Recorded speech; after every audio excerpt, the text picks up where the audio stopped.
Mon rôle, il s'arrête pas au moment où la vie s'arrête. C'est toujours pire ailleurs, mais bon, moi, ça m'intéresse pas trop, ça. Ça m'inquiète juste un peu sur l'avenir, pour les gens en général, parce que tout le monde bénéficie du service public. Personne ne sait vraiment ce que c'est, et du coup, personne ne sait quoi dire. L'essentiel, faut écouter les personnes qui viennent vers toi, faut les écouter, faut les comprendre.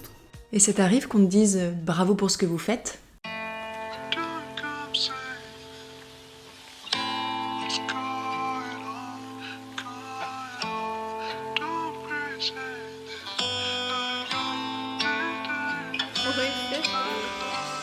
Bonjour et bienvenue sur Bravo pour ce que vous faites. Aujourd'hui, pour notre 3e épisode, nous sommes avec Camille, qui est infirmière. J'ai rencontré Camille dans le cadre de notre travail en accueil de jour pour personnes en situation de grande précarité, un ESI pour les amateurs d'acronymes.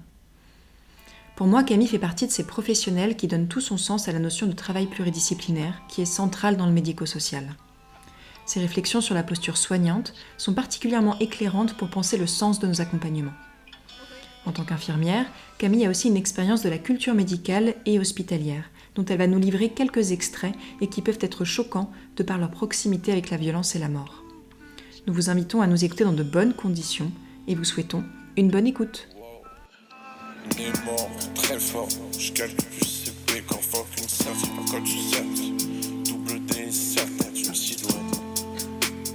Tout le monde sait qui est le roi, arrête ton cinéma ou t'auras besoin d'un kinéma. Bonjour. Bonjour. Est-ce que tu peux nous parler un petit peu de ton parcours ?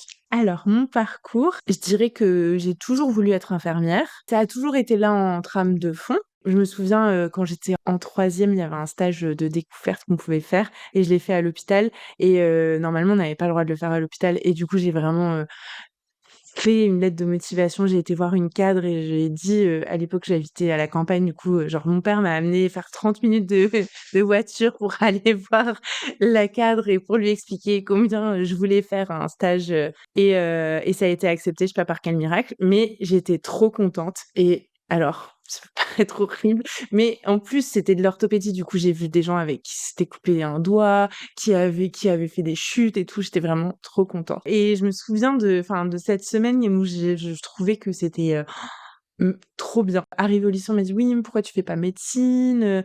Et du coup, j'ai commencé à me poser des questions. Et juste après mon bac, je me suis dit, bah, en fait, je sais plus trop si est-ce que je veux faire ça ou pas. Et donc, je suis partie en Suisse, parce qu'en Suisse, on peut faire ce qu'on appelle des pré-stages. Donc, on peut faire un stage dans un endroit, dans le domaine dans lequel on a envie de faire nos études. Donc, en gros, je faisais en fonction d'être soignante.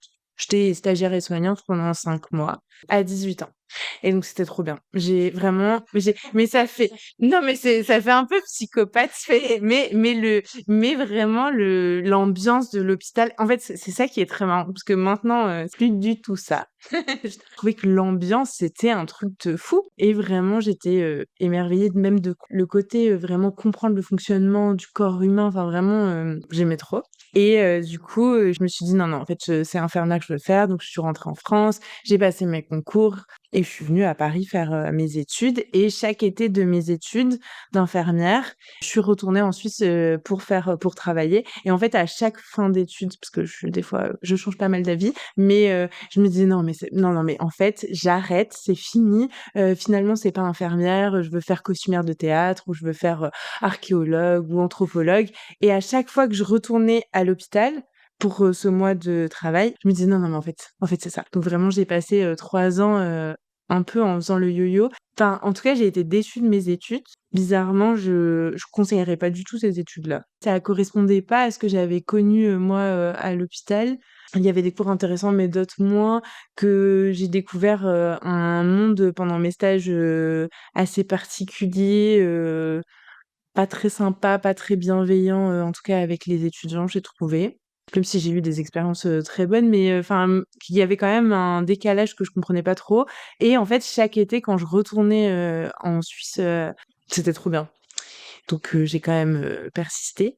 J'ai eu un moment de panique pendant l'été où je me suis dit ça fait 1 mois que je suis diplômée et j'ai toujours pas cherché de travail. Du coup, j'ai envoyé des CV partout.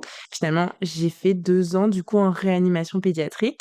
J'ai fait du coup 2 ans dans un hôpital pédiatrique en réanimation, donc neurochirurgicale et polychirurgicale. En gros, toutes les chirurgies. Enfin, c'est vraiment une réanimation chirurgicale, mais il y avait une spécialité donc neurochirurgicale dans le sens où on s'occupait de tous les enfants, défenestrés, les accidents de la voie publique, enfin voilà, tous les gros accidents, soit, domestiques ou autres sur les enfants et tout ce qui avait aussi une grosse partie, de tumeurs, cérébrales et de malformations, maxillofaciales. Ça a pas l'air joyeux du tout comme ça, mais c'était hyper joyeux. De travailler avec des enfants, c'est vraiment, très intéressant. Tu me disais que ton mémoire, fin d'études, était sur un thème, anal pour une infirmière. Oui, du coup, j'ai fait mon mémoire de fin d'études sur, la gestion des émotions. Toute la question, c'était, de savoir les émotions en tant que soignant, elles nous servent ou elles nous desservent? Est-ce qu'elles sont utiles ou pas?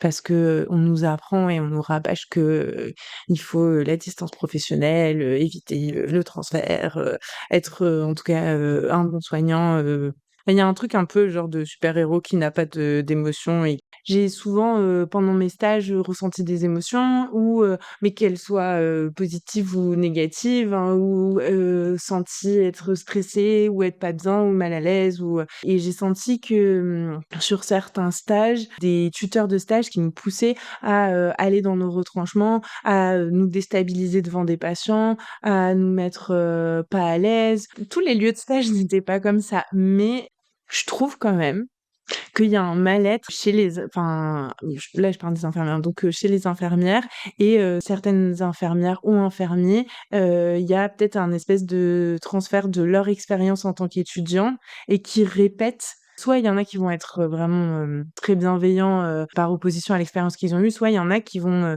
se dire: «Pour, être une bonne infirmière, il faut être, élevé entre guillemets «à la dure» et c'est comme ça et pas autrement et il faut qu'on te forge», Donc si je comprends bien, toi, tu t'es dit: non, Oui. ça va pas se passer comme ça» et tu as écrit, donc c'est-à-dire que tu as publiquement amené à tes encadrants d'études la dimension des émotions comme un levier thérapeutique, comme un outil à part entière dans ta pratique clinique. Exactement. Et donc juste après tes études, tu arrives, dans un milieu hospitalier, assez spécifique et là, comment ça se passe?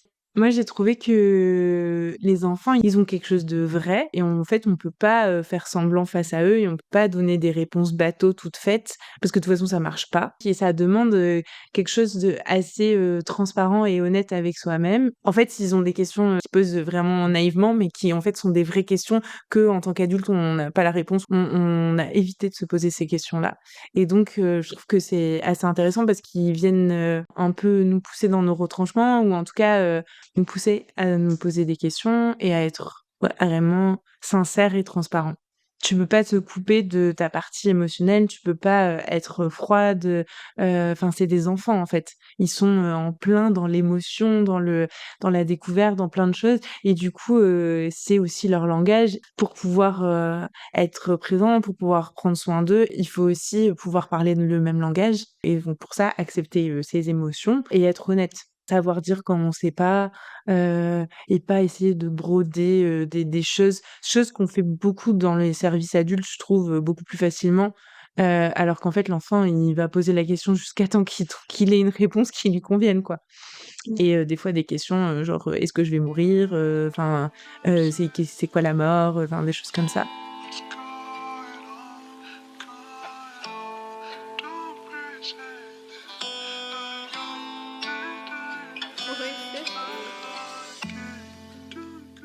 Et ben, au bout de 2 ans, j'ai changé. Je sais pas qu'est-ce qui a été l'élément déclencheur, mais j'ai toujours voulu voyager. Enfin, j'ai toujours aimé voyager et je voulais le faire après mes études, mais je me suis dit: «Non, quand même, je vais quand même travailler un petit peu» et donc je me suis dit: «OK, là, c'est le moment. J'ai envie de découvrir autre chose. J'ai envie de voir comment ça se passe ailleurs et de voir comment ça se passait ailleurs aussi les soins». Donc avec une, collègue de travail qui est devenue une amie, on a décidé de partir.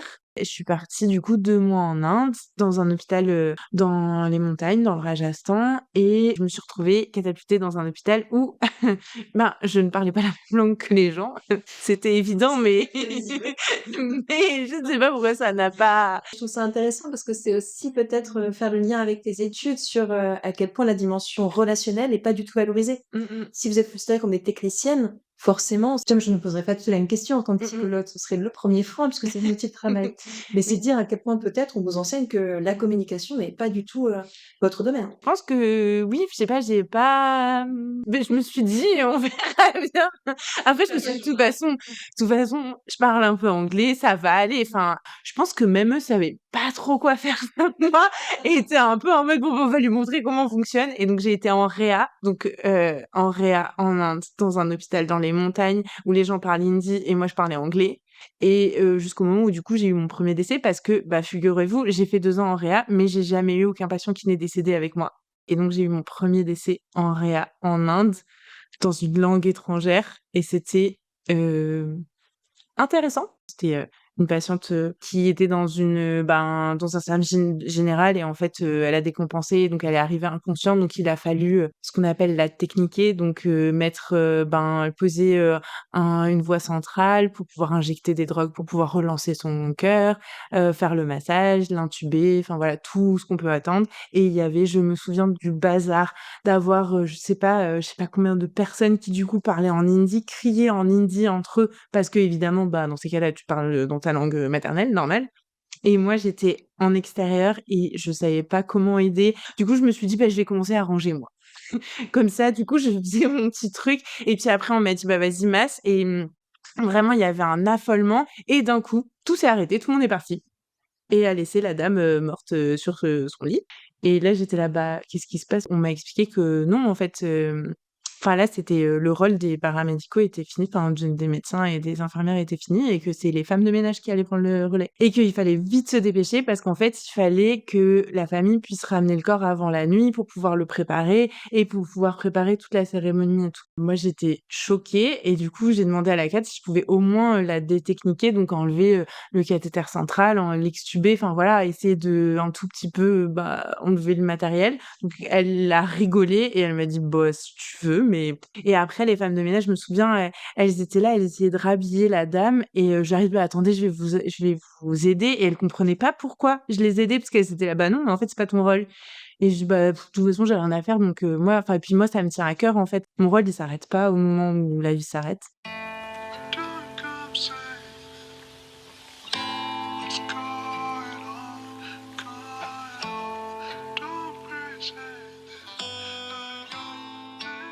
Ça a été assez épique pour moi. Enfin, j'étais un peu choquée au début, de pourquoi, d'un coup ça s'arrête et en fait, c'est comme si en fait la vie s'arrête et du coup c'est plus notre rôle. Il y avait un truc, pas du tout dramatique comme il peut y avoir, nous, dans nos sociétés et après en plus moi je venais d'un service de réanimation pédiatrique où du coup la mort d'un enfant ça représente pas la même chose.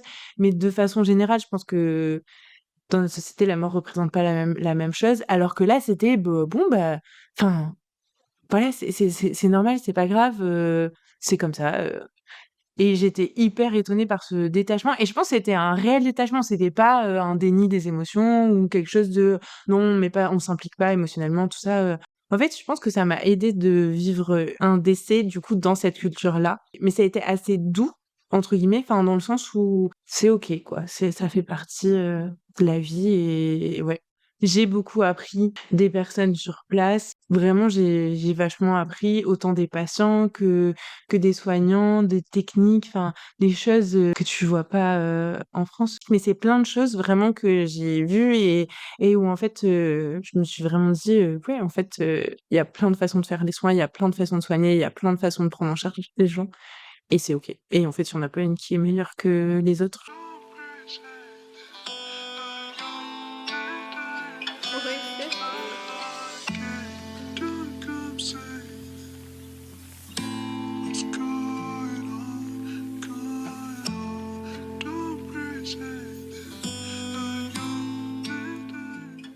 Et ben, du coup, donc, à la fin de mes voyages, on s'était dit: «On trouve un petit boulot et on repart pour faire l'Amérique du Sud». Donc vraiment, c'était, l'histoire de pas longtemps et je me suis quand même dit: «En fait, je pense que je peux pas retourner à l'hôpital, que j'ai vraiment envie d'avoir un travail où ça a du sens, d'essayer de prendre vraiment la personne dans sa globalité» et parce que je trouvais qu'en réanimation, on se focalisait beaucoup sur la technique, ou sur la pathologie, mais pas tellement sur, la personne dans son entièreté, sur sa culture, sur ses croyances, sur son environnement. Donc je me suis dit: «En fait, je crois que j'ai pas envie de retourner à l'hôpital», alors que je vous rappelle, j'étais la personne qui allait boire des cafés pendant ses jours de repos à l'hôpital et qui, vraiment adorait ça. Donc c'est comme ça que j'ai atterri sur, cet accueil de jour. J'ai commencé par la halte de nuit d'abord et après sur l'accueil de jour. En fait, le rôle d'une infirmière, c'est à la fois du soin, enfin c'est du soin, de façon large, c'est-à-dire c'est à la fois de l'observation, parce qu'il y a des personnes qui vont venir d'elles-mêmes dire, «J'ai tel problème, j'ai tel problème» et il y en a d'autres qui vont absolument pas en parler,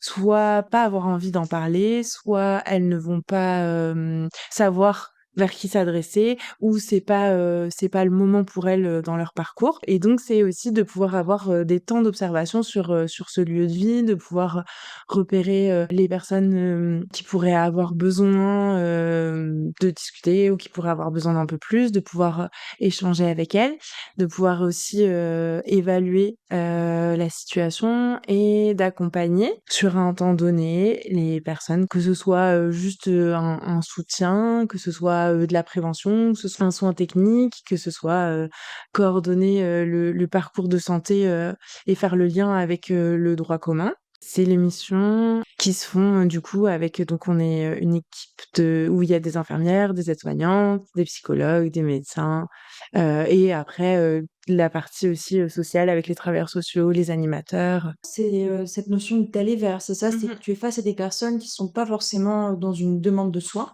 Oui. et donc tu observes un petit peu aussi avec les retours de l'équipe, leur attitude, leurs symptômes et en fonction de ça, tu as, un art que moi je trouve très diplomate de pouvoir leur proposer, une présence médicale. Oui, oui, oui. En fait, les personnes, elles ont quand même, elles ont eu des expériences, traumatisantes, je trouve, notamment avec les hôpitaux. Ça a été souvent, compliqué. La blouse blanche, c'est quand même enfin nous, on n'a pas de blouse blanche et à un moment donné, il y avait un sujet en fait, de normalement, on aurait dû, porter des blouses blanches pour les temps des soins et on s'est rebellés et on n'a pas accepté parce que vraiment dans l'esprit des gens, il y a vraiment la blouse blanche, elle est associée à l'hôpital, elle peut être associée, à la psychiatrie aussi, enfin en tout cas à des violences institutionnelles et ça met, une distance dans la relation, déjà qui est pas facile. On va vers des personnes qui ont pas forcément envie et donc si en plus on arrive avec quelque chose qui met de la distance, je trouve que c'est quand même complexe de pouvoir faire de l'aller vers et c'est vrai que je trouve que le milieu hospitalier est un milieu, qui peut être, assez excluant pour,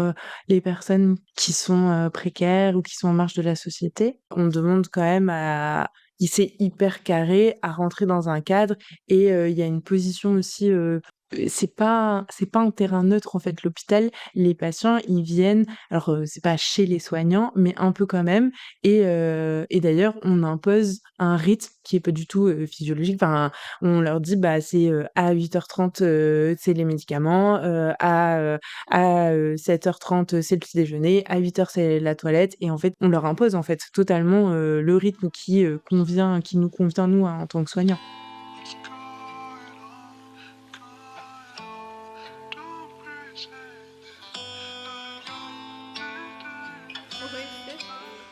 Et alors il y a une situation, cette époque de 6 ans qui ressort, particulièrement. Oui. Exactement. C'était au début, donc faut s'imaginer, je reviens de voyage, tout ça, à la base, c'est quelque chose de temporaire, mais en même temps, en fait, ça me plaît et en fait, les débuts sont quand même un peu, pas hyper confortables pour moi parce qu'il y avait personne sur mon poste depuis 1 ou 2 ans et donc c'était un peu, ben, tâtonner, essayer donc je découvre un milieu que je connais pas, qui est en dehors de l'hôpital, où il y a plus les mêmes règles, où je travaille avec des travailleurs sociaux, que j'ai jamais travaillé avec des travailleurs sociaux. Enfin, c'est tout un monde, une culture qui est totalement différente. Mais donc petit à petit, je prends mes marques, donc moi je suis sur l'accueil de nuit, donc la de nuit, donc j'ai des horaires. Je suis la seule sur mon poste. Il y avait quand même une équipe infirmière et aide-soignante, mais qui était sur l'accueil de jour. Je m'entends très bien, avec l'équipe soignante et je découvre petit à petit, mais voilà, il y a des fois, je me retrouve un peu toute seule et arrive le confinement. Parce que du coup, je suis arrivée en août, mi-août 2019 et donc on est confinés en mars, 2020. Est-ce que tu me corriges si j'ai des Mmh mh. bêtises? Parce que moi j'étais pas là à cette époque-là Mmh mh. et donc l'accueil de jour, c'est un accueil dit inconditionnel, même si c'est une notion qu'on peut toujours venir questionner, mais où les personnes en situation de grande précarité et majoritairement en situation de rue viennent se poser, parfois dormir, récupérer un peu pendant la journée dans un endroit assez sécurisé. Et il y en a qui ont, pour des raisons diverses et variées, une place à la halte de nuit. Et là, du jour au lendemain, Tout s'arrête. tout s'arrête. Il n'y a plus cet espace d'accueil, ressources la journée. Et il n'y a que les personnes qui étaient peut-être là pour une nuit, 2 nuits, qui se retrouvent là pendant des semaines. Oui, c'est Ça ça. bascule tous les repères. C'est exactement ça. Tout s'arrête du jour au lendemain et tout change du jour au lendemain. Ceux qui sont sur la halte ne peuvent plus sortir, sont plus libres de leurs mouvements. Ceux qui sont à l'extérieur peuvent plus rentrer. Ceux qui sont à l'intérieur ne peuvent plus sortir. Parce que du coup, la règle, c'était tu mets un pied dehors, c'est fini. Donc l'accueil de jour va fermer, il va être reporté ailleurs, mais il nous faut des personnes qui vont rester pour les personnes de la halte de nuit, parce que du coup, elle va passer en 24-24. Sauf que, en fait, vu que personne doit être dehors, parce que c'était les consignes pendant le confinement, et du coup, on peut pas remettre dehors les gens pour les réaccueillir le soir. Faut les garder 24 heures sur 24. Tout le reste de nos collègues partent sur un accueil de jour. J'ai juste quelques collègues qui viennent ponctuellement, mais du coup, pour les lits infirmiers. Des collègues soignantes, notamment une aide-soignante, et une collègue psychologue qui viennent de temps en temps dépanner sur les lits infirmiers. Et donc moi, pendant ce confinement, donc on nous demande de faire donc on fait du 12 heures, et voilà. Et l'idée, c'est d'occuper, c'est de l'occupationnel en fait, qu'on fait des ateliers manuels, on fait de la couture, on fait du sport, ça devient un lieu de vie, c'est un lieu de vie déjà, mais là encore plus, et on essaie de faire au maximum. Ils sont 14, il y en a 4 qui partent sur un autre lieu, qui sont plus que 10. Du coup, ça fait pas beaucoup 10, où on passe 12 heures par jour avec eux, et vraiment, on sert à manger, on sert les bières pour parce que du coup, on est dans une politique de RDR, et que de toute façon, en fait, ils peuvent pas sortir. Puisqu'il y a une proportion des personnes accueillies qui ont une alcoolodépendance, il faut savoir aussi que quand on arrête l'alcool brutalement, il y a des risques, notamment au hôpitaux. Oui. Donc, on a tout intérêt à ne pas arrêter brutalement, mais à accompagner petit à petit. Donc, les personnes qui sont alcoolodépendantes ont besoin d'une dose d'alcool qui pouvait être fournie, puisque les personnes ne pouvaient pas s'en procurer à l'extérieur, par l'équipe soignante. Exactement. Donc, vraiment, du jour au lendemain, on nous dit, voilà, vous avez un stock d'alcool, un stock de clopes, et bon courage. Je me souviens, ma collègue psychologue qui nous avait imprimé des petites réglettes de l'humeur pour essayer de parler des consommations avec les gens, tout ça. Donc, c'était un peu... on était là, d'accord, il n'y a pas de souci, on va voir ce qu'on peut faire. La seule sortie qui était autorisée, du coup, c'était pour un seul des accueillis qui avait 2 chiens. Et du coup, au moment du confinement, quand on avait des chiens, on avait le droit de sortir pour les promener. Est-ce que je peux te poser une question par rapport à la réduction des risques? Oui. Parce que fumer et boire, ça tue. Toi, en tant qu'infirmière, comment tu t'es sentie d'avoir un stock d'alcool et de tabac à distribuer? En vrai, j'ai pas distribué beaucoup d'alcool, bizarrement. Je sais que les cigarettes, en fait, les demandes, c'était tout le temps. Il y avait rien à faire, en fait. Vraiment, on essayait de faire des activités, tout ça, mais il y avait quand même pas grand-chose à faire. C'était un peu l'ennui. Au début, on donnait, puis au bout d'un moment, on s'est un peu dit, bon, c'est quand même pas ouf. Et donc, on va peut-être essayer d'en parler, de réduire un peu, ou de décaler, ou de proposer des activités parce qu'on se rendait compte qu'en fait, c'était plus un réflexe d'ennui qu'autre chose. D'ailleurs, en parlant de cigarettes, en fait, du coup, moi, je donnais des coups de main sur le LHSS, lit halte soins santé, où du coup, eux, ils avaient des cas de Covid, alors que nous, pas du tout, et où du coup, ils étaient en difficulté, en tout cas, c'est ce qu'il en ressortait, et donc j'allais aider, mais je pouvais pas aider sur les chambres de patients isolés, parce que sinon je risquais de contaminer notre service. Donc, je roulais des clopes. Voilà, j'ai passé mon confinement à rouler des clopes. Vraiment, littéralement. Ça me faisait rire, et mais je me disais un peu, qu'est-ce que je fous là, quoi. Autant sur la halle de nuit, non, parce que il y avait du relationnel, parce qu'on mettait en place des activités, parce que on essayait quand même un peu de proposer autre chose, et mais autant sur le LHSS, c'était pas mon service, je me sentais inutile. On était dans un moment où on disait que où du coup, c'était la souffrance à l'hôpital, les gens, tout le monde c'était compliqué pour tout le monde, et moi, je roulais des clopes. Enfin, du coup, je me suis posé un peu la question du sens de mon travail. Je me suis pas dit: «Bravo pour ce que je fais», pas du tout. Tous les autres se font applaudir à 20h, moi vraiment.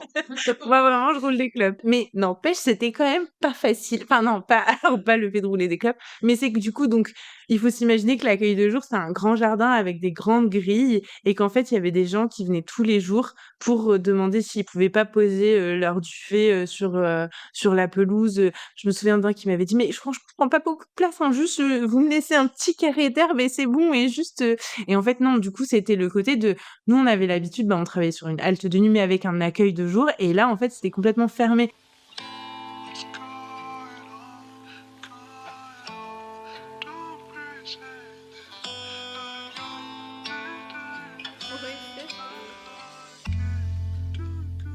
Pour juste parler de ce patient, du coup, c'est un monsieur qui était un grand enfin, qui avait vraiment des années de rue derrière lui et notamment, on m'avait raconté qu'il était venu d'Espagne à pied, avec une petite charrette sur laquelle il y avait une poule. Par exemple, ça lui arrivait de venir avec des fauteuils roulants où il mettait des guirlandes lumineuses, des guirlandes de Noël. Il était souvent habillé avec, des habits militaires. Enfin bon, il était haut en couleur, voilà, un personnage. En fait, on se rendait compte qu'il passait des journées entières dans les hôpitaux à prendre des rendez-vous qui n'avaient pas de sens. Il se mélangeait les pinceaux. Il donnait vraiment le change, mais à chaque fois, on devait un peu, passer derrière lui pour rattraper un peu les pots cassés et refaire le fil, recomprendre pourquoi il y avait tel rendez-vous, tel rendez-vous. Il avait été mis à l'abri sur la halte de nuit, suite à la découverte d'un cancer de la vessie. Il était suivi, à l'hôpital. C'était vraiment le tout début. Il avait pas mal de traitements. Je me souviens, il avait une attelle en permanence alors qu'il y avait rien, mais il avait son attelle et ça le rassurait. Enfin voilà, il faisait des cachettes, il planquait plein de choses un peu partout, il s'était vraiment approprié les lieux. Il avait, découpé des baskets, il avait fait des chaussons, des mules de ses baskets parce que, il était à la maison, en fait. Il était, en chaussons, enfin voilà, on voyait qu'il commençait un peu à perdre de son autonomie, mais il laissait pas trop transparaître et que, il y avait des choses qui avaient pas trop de sens. Au bout d'un moment, je me souviens d'un matin où j'arrive et où en fait il est, dans une colère noire et il me dit: «Camille, c'est fini, je m'en vais. Enfin là, j'en peux plus. Là, il faut que je parte, c'est fini» et en fait, il est en train de faire ses affaires, de tout remballer, toutes ses affaires et moi, vraiment, je me décompose et je me dis: «Mais oui, mais en fait, il peut pas aller dehors parce qu'en fait, dehors, il va mourir. Enfin, en fait, dehors, il y a rien. Il aura pas ses médicaments, il aura pas, déjà le suivi hospitalier qu'on tente tant bien que mal de maintenir et de créer, va s'effondrer. Il a quand même un cancer, enfin, il est pas autonome, enfin, qu'est-ce qui va se passer, quoi? Et donc du coup, j'essaye de le convaincre, j'essaye, mais en fait, ça ne fait que le faire monter et donc je finis par lui dire: «Bah, écoutez, est-ce que vous pouvez, attendre ma collègue qui est psychologue, du coup parce que, je sais que vous avez un bon lien avec elle, est-ce que vous pouvez au moins l'attendre?» Parce que je me dis: «Moi, j'ai pas les bons mots, donc elle, en fait, elle saura le convaincre». Du coup, il me dit: «D'accord, si ça te fait plaisir, je l'attends». Continue quand même, de ranger ses affaires et tout et moi je regarde l'heure et je me dis: «Oh là là» et évidemment elle est en retard ce matin-là et je me dis: «Il va partir, c'est pas possible». Donc bref, elle arrive et donc vraiment, je lui saute dessus et je lui dis: «Vraiment il veut partir, enfin c'est pas possible, genre il faut que tu fasses quelque chose, enfin va le voir quoi». Je me souviens d'être dans le vestiaire avec une de mes collègues aides-soignantes et du coup en fait la psychologue elle arrive et elle me dit: «Bah du coup c'est bon, je l'ai vu, j'ai parlé avec lui, il a pris ses affaires et en fait il est parti» et là je me suis effondrée en pleurs.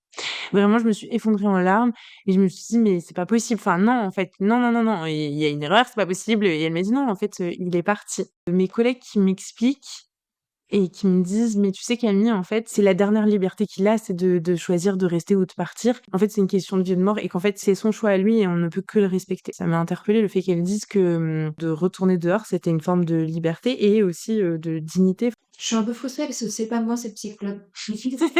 Brillante. Mais je me dis, là, ce qui s'est joué à ce moment-là, c'est aussi une mutation des cultures professionnelles. Mmh. C'est-à-dire que ce qu'elle a valorisé, c'est que la dignité, le libre arbitre, l'autonomie, l'image de soi, les relations aux autres et cette autodétermination, pardon, elles sont ce qu'il faut maintenir à tout prix. C'est de l'ordre de la survie psychique. Et peut-être que pour une culture médicalo-centrée, cette dimension-là, elle n'est pas priorisée de la même manière. Non, c'est sûr. C'est sûr, c'est évident que notamment dans du coup, dans l'hospitalier où en fait, c'est le soignant qui sait et c'est le soignant qui est sachant et qui, sait ce qui est le mieux pour le patient et c'est vraiment pas du tout le même, effectivement le même monde. Ce jour-là, heu, il y a eu un déclic pour moi, le soin, c'était ce qui primait, même au travers de mes expériences, c'était quand même des expériences où, il y avait du soin technique et où en fait, les patients faisaient ce que moi je leur disais de faire. Enfin, Et quand tu dis le soin, c'est vraiment le soin du corps, en fait. mmh c'est ça. C'était vraiment des soins, techniques, enfin, dans le sens, des pansements, des perfusions, des injections, voilà et là, en fait, c'était plus du tout déjà, j'étais dans une période où, cette partie-là de mon rôle était minime parce que, comme je disais, je roulais des cigarettes. Mais donc c'était tout un re-questionnement de mon rôle, de l'identité, de soignante et puisque je trouve que l'identité infirmière, elle est très, marquée. J'ai une amie de mes parents qui est infirmière à la retraite et quand elle est le jour de sa retraite, elle m'a dit: «Mais je ne sais pas ce que je vais devenir parce que du coup, je suis qui si je suis pas infirmière? Enfin, je suis quoi en fait quand je suis pas infirmière?» Je trouve que ça a été la plus grosse leçon d'humilité, en tout cas de ma vie professionnelle, enfin une des plus grosses, leçons d'humilité où en fait j'ai réalisé et je me suis dit: je suis qui pour dire: "Ça c'est mieux, ça c'est bien pour toi, ça c'est pas bien"?» Moi de par ma formation, mon expérience, j'ai une idée ou j'ai en tout cas je sais les choses qui, vont faire, plus de bien au corps ou moins ou voilà, mais je suis personne pour l'imposer. Du coup, au début, ça m'a énormément blessée, enfin ça m'a fait j'ai eu de la peine, j'ai été blessée. Je pense, j'ai eu un sentiment d'échec où je me suis dit: je me suis mal pris, j'ai mal fait», et petit à petit, j'ai accepté. Et c'est là que, du coup, j'ai changé un petit peu mon regard, décalé et je me suis dit: «OK, non, en fait, c'est moi qui suis dans le tort. C'est pas le bon positionnement, en fait. C'est quoi ma position? C'est quoi mon rôle? À quoi je sers? Comment je peux accompagner?» Ça veut dire quoi accompagner? Et il dit: «Non, c'est pas non contre moi, en fait, c'est juste que là, c'est pas le bon moment, c'est pas». Il a 1000 raisons pour dire non, mais pas à être blessé ou enfin, à me sentir, rejetée ou je ne sais quoi. En fait, voilà, c'est juste, de rester disponible pour le moment où il sera prêt.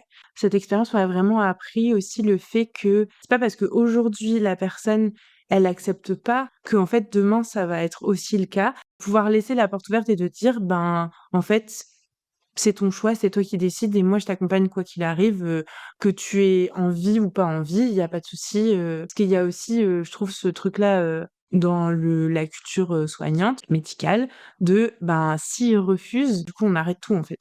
Et alors que non, en fait, ce qui est intéressant, je trouve que c'est le travail, il commence là. Pouvoir, prendre en compte la personne dans sa globalité et de se dire: «OK, moi je pense que ça c'est le mieux, mais toi c'est pas ton avis. OK, qu'est-ce qu'il y a des choses qui se rejoignent? Toi, qu'est-ce qui est ta priorité?» Et on essaie de trouver un pont entre les 2.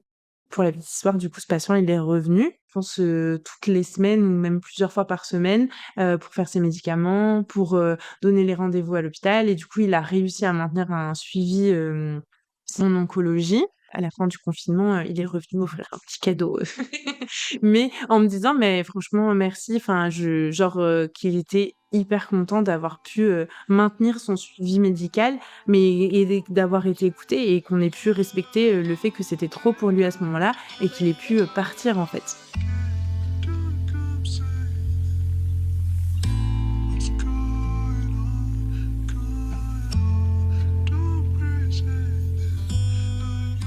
Et Camille, Mmh. toi, quand tu me dis bravo pour ce que tu fais.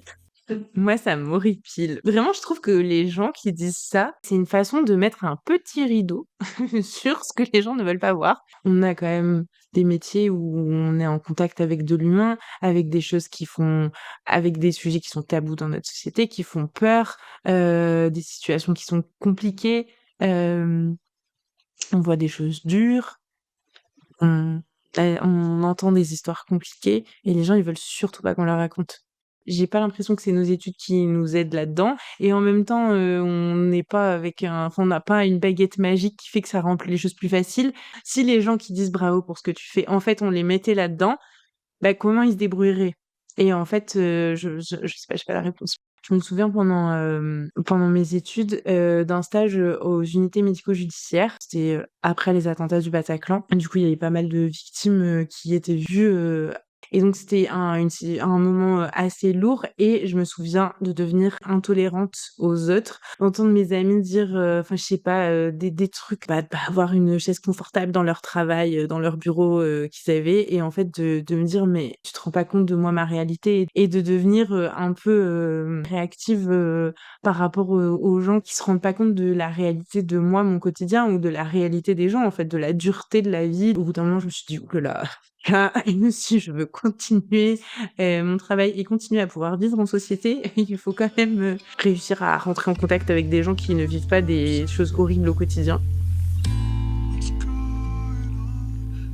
De pouvoir échanger vraiment, réfléchir sur la pratique, ça c'est quelque chose qui m'aide. De pouvoir réfléchir, de pouvoir discuter, de pouvoir rire des situations, ça c'est un truc et je trouve que c'est partout. Vraiment, le rire c'est hyper important et de pouvoir, aller me balader dans la nature. De pouvoir sortir, de faire, moi je fais beaucoup de créativité, de choses avec mes mains, ça c'est quelque chose qui m'aide beaucoup. Est-ce qu'il y a un petit mot de la fin? Hyper dur de dire un mot de la fin. Non. Bah, on s'arrête là alors? Oui. Merci beaucoup. Wow. On est mort très fort. Je calcule plus CP qu'en fuck une certif par quand tu sais. Double D, certaine, une silhouette. Tout le monde sait qui est le roi. Arrête ton cinéma ou ton rap, soit d'un kinéma. Boy, gracile comme un pan. M'enterra au panthéon. Le retour de Biggie Smalls. Tu peux, Ménia qui bosse. J'suis plus clever, charisme.